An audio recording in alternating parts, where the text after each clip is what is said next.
Hey folks, and welcome back to the video lectures for Philosophy 114 Global Moral Issues, where we continue our discussion of environmental ethics.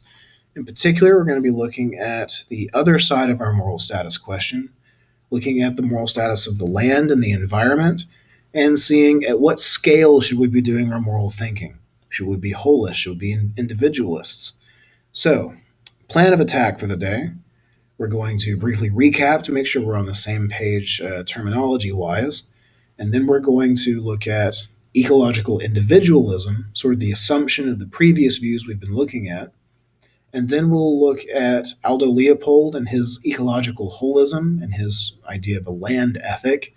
And then close and wrap up with a brief discussion of some of the implications and objections to this sort of view, just like we do most of the time.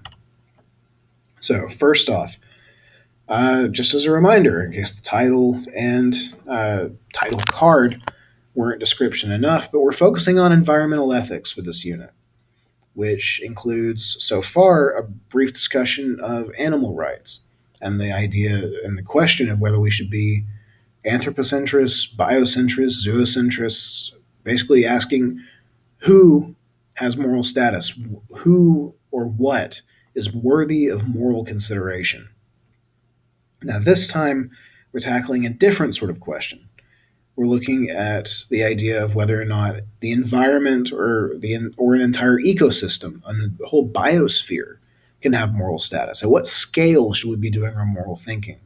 Is it individuals that are the main bearers, the primary units of our moral thinking, or should we be thinking in terms of systems and groups and environments? Now, so far, our discussion's been focused on ecological individualism. That is, we've been looking at theories that treat individual creatures or things as the basic unit of moral consideration. So when we ask moral questions, or we look at what should I do, the views we've been talking about so far all say that you, regardless of whether we're including animals or all living things or something like that as part of the equation, they've all been saying that we ought to be thinking about organisms as individual organisms. That's the sort of thing that we should be talking about and thinking about whenever we try and decide what the right thing to do is. And this is a pretty intuitive and natural way for us to engage with things. This is an important aspect of our moral thinking, to put it lightly, because most of the time we do relate to each other as individuals. It's the default way that we connect with each other and that we think of each other. But it's not the only way to actually think about environmental and moral topics. And so far, like just to, I guess, illustrate a little bit more, so far we've been asking about what sorts of things have moral status. And we wonder about zoocentrism, which argues that both human and non-human animals have moral status, or biocentrism, which says that all living things should be considered to have moral status, or anthropocentrism. In all of these cases, we're asking about things at the level of individuals. So when we look at environmental ethics, or we look at the impact of our various decisions on the environment, when we ask these sorts of questions, we're asking about creatures like Bambi here. Like if we're going to ask, is it wrong to allow a corporation to pump pollution into a lake? The things that matter, the things that have a role in our moral thinking, are individual creatures like Bambi. We start wondering, well, what sort of effect will this have on these sorts of creatures or on these individual organisms? How will this impact the individual people involved? So individualism seems to be the default way that we approach these sorts of things, and it seems to have some good basis to it. The fact that it's our default mode of thinking does not make it a bad thing in the least, nor is it a flawed position just on its own. But it's not the only way to tackle things. And in fact, some environmental issues are very difficult to talk about in an individualistic way. It's hard to discuss the impact of pollution on the level of an individual. I mean, sure, we can extrapolate it out and say, oh, well, if these things happen, this will have these effects on you as an individual. It'll increase your chance of having allergies. It'll increase these sorts of things. It'll decrease your life expectancy and so on. Like just taking pollution, for example. But if we look at some of the bigger and more pressing topics, so to speak, particularly if we look at some of the evidence and discussions about things about when we have done too much damage to the planet involving climate change and whatever else, when have we passed the point of no return? When we start talking about these sorts of issues, these very contemporary issues that affect the entire planet, it's difficult to pinpoint which individuals will be affected the most and try and use the fact that that climate change impacts these individuals. It's difficult to use that to decide the moral answers to the question or to solve that sort of moral problem. We can come up with ideas and lists about who and what are affected, but it's difficult to systematically approach the question that way. It's difficult to be consistent in how we approach those sorts of things. So we might wonder if, just as a matter of usefulness, we ought to be talking about broader things instead. So instead of talking about, these 4 million people will be affected by climate change over the next 5 years, instead it may be more useful and more worthwhile to start thinking at a more systematic level and try and consistently think about the issue just on a broader scale in general. In addition to being useful, it's probably worth pointing out that when we talk about nature and the environment in particular, it's very difficult to approach creatures like Bambi in isolation. No deer is an island, we might say. Instead of thinking of individual creatures as being things worthy of moral consideration, we perhaps ought to recognize that organisms and ecosystems exist in very interdependent ways. What impacts one affects many different things.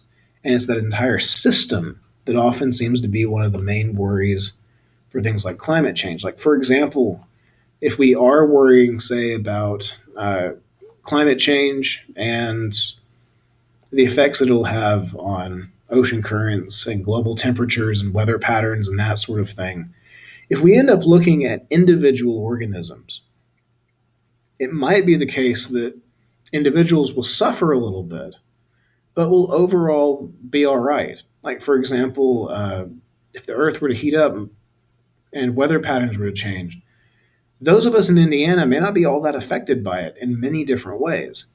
And if we were to even expand our area of concern to individual animals, well, then there are many individual organisms that will not do well in those sorts of environments.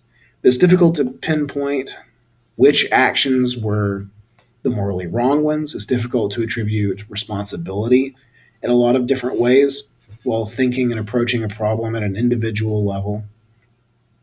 And it seems as though the more important impacts will be on ecosystems and groups and chains of organisms. But disrupting temperature in the water, it's not just that individual organisms die or get sick or something like that.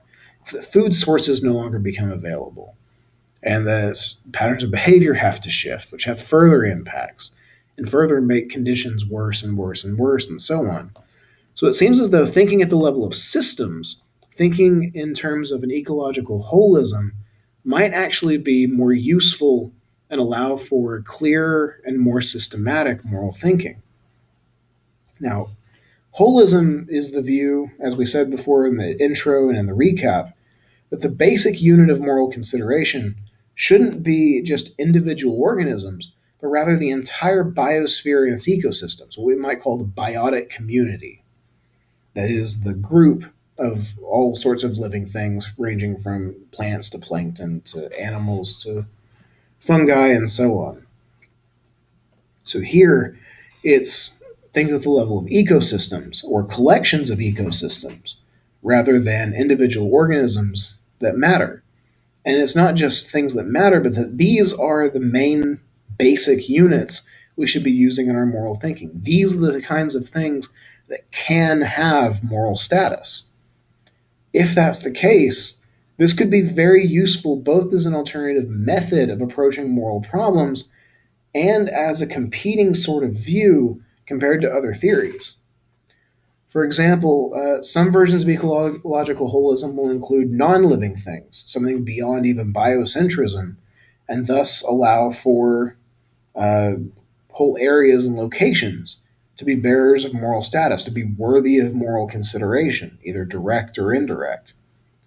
Additionally, if we think systematically, if we treat an entire ecosystem as being something that has moral status and is worth moral consideration, well, then that can change how clearly we can approach a problem. Something as large and indirect and impersonal as climate change, involving shifts in temperature and ocean currents and weather patterns and so on. Things like this suddenly become easier to talk about because it's less about trying to find ways to scale down the impact to how it affects individuals, but rather we can talk about how it affects systems and chains and communities. And if we approach these things as having moral status, that gives us a competing view about what sorts of things are right or wrong.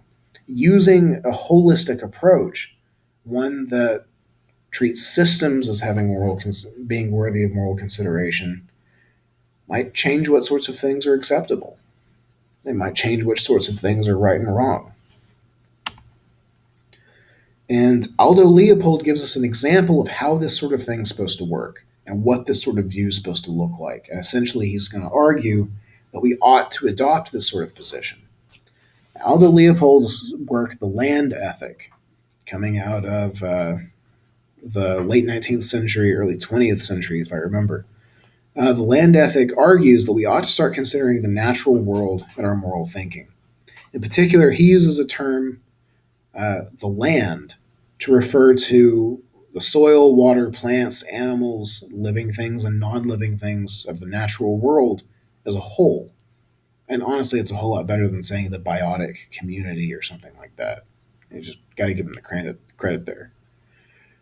Now, Leopold argues that historically we've made a few different shifts in how we think about moral problems and how we relate to each other, morally speaking. Leopold argues that we started out doing individual to individual moral relations. So that's how we thought about moral problems.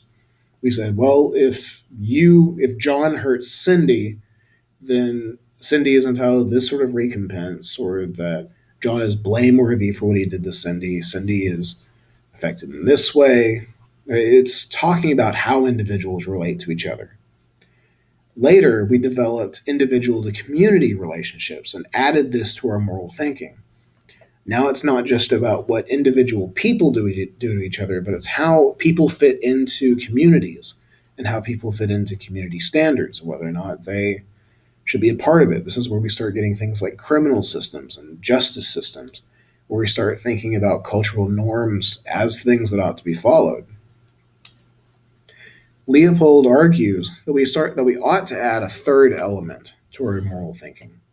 We ought to not just relate people to each other or people to communities, but we should also start thinking about human to land relationships in our moral thinking.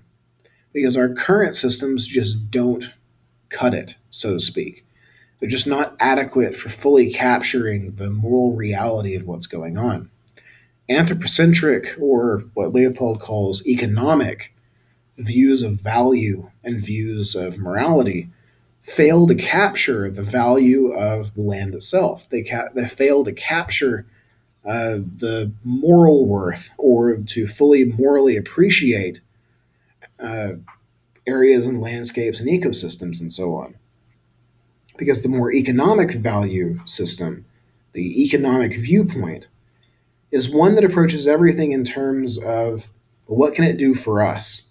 what good is it to human beings? It essentially approaches most things as having indirect or being worthy of indirect moral consideration. But this doesn't work when we try and describe the value of, say, a wildflower or a mountain landscape or a beautiful rolling hill or something like that. These are all things that don't, on their own, really allow for much in the way of economic evaluation. Excuse me. Wildflowers, for example, don't have a whole lot of economic worth. We can't put prices on them very well.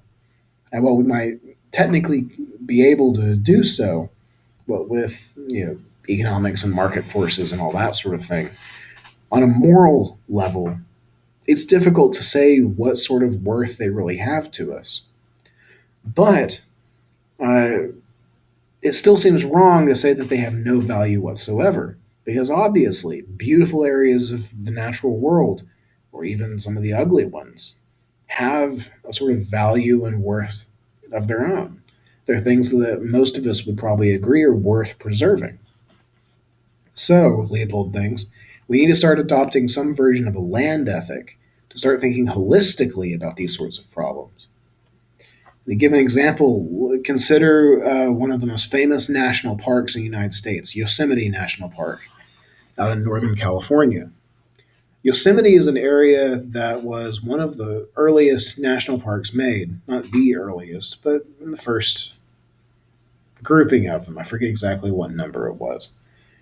But Yosemite is an area much beloved for its beauty, for its unique ecosystems and location, for how unspoiled it is.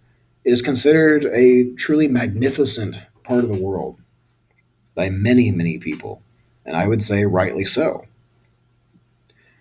Now, Yosemite is some place that, if, say, a land development company were to go in and say, well, yeah, we could fit several million apartments in this valley if only we dammed up the river, cut down all the trees, leveled all the ground, and started blasting away at some of the mountains to make space. We could have some absolutely gorgeous luxury apartments installed right here. And many of us would consider this sort of thing to be morally unacceptable, not just unpleasant or bad, but that the company was doing something morally wrong when doing so. But the trick is why? What sort of harm is being caused? If we try and explain why that would be morally unacceptable, we would face some very serious difficulties.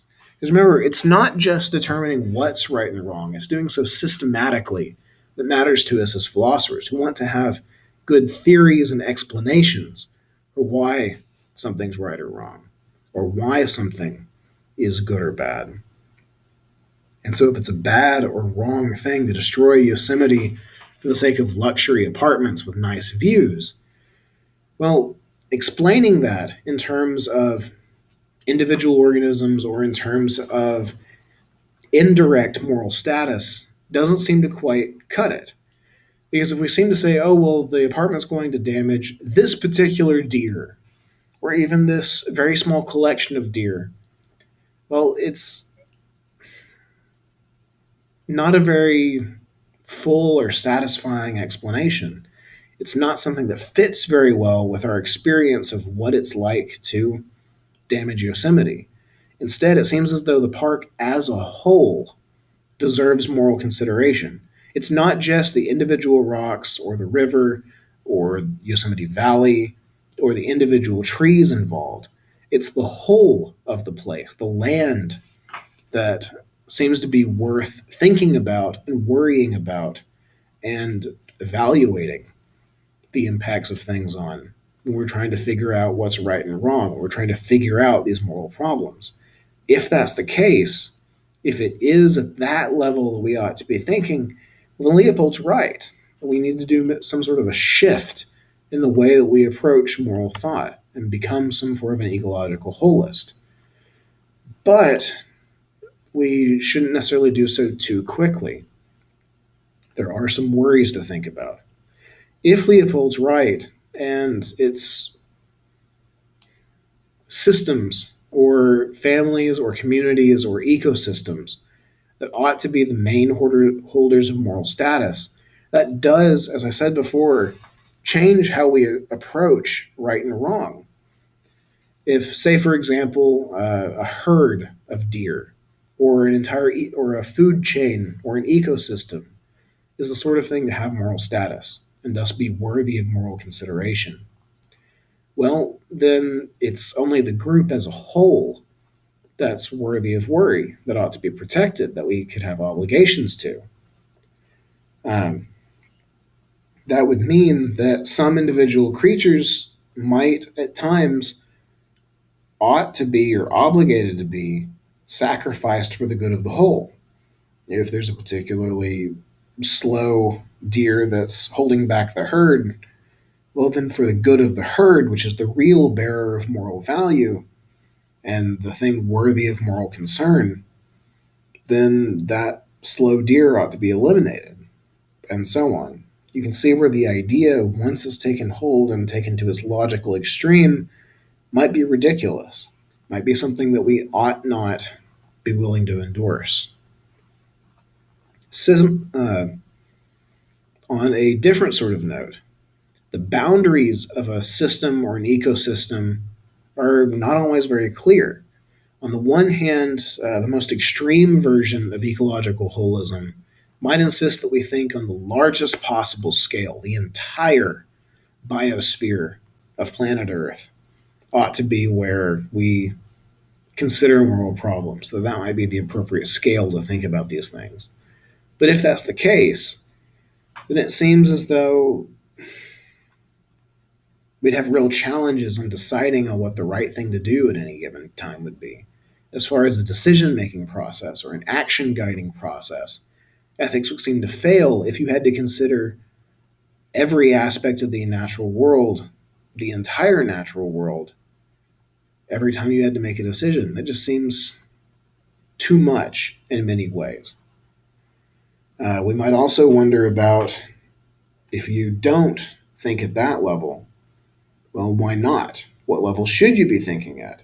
If it's not the entire world, then should you be thinking in terms of continents like North America, or countries, or villages, or perhaps the inside of the state park where you have your tent, or so on? Defining clearly those boundaries and saying that we should choose one over another as the primary thing to be concerned about morally, that seems difficult to do in any sort of consistent, systematic, or rational way. It's just unclear, where do these boundaries cease being useful or meaningful for our moral thinking.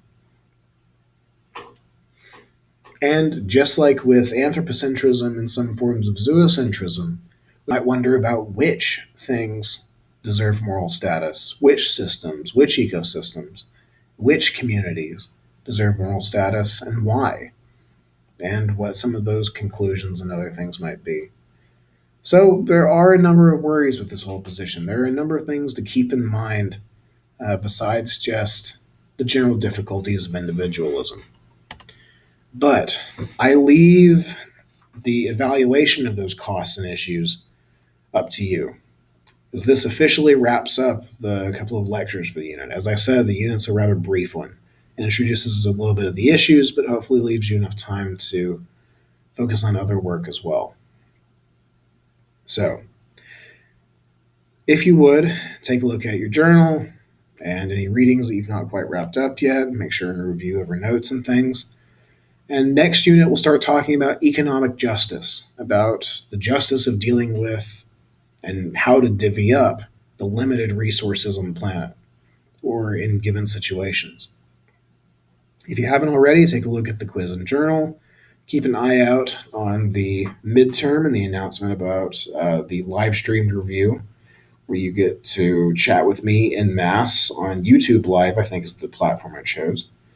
Again, take a look at the announcement for the details and that sort of thing once it goes up. And make sure and send me any questions that you have. I'll, of course, always be happy to answer and discuss this sort of stuff with you guys. Until then,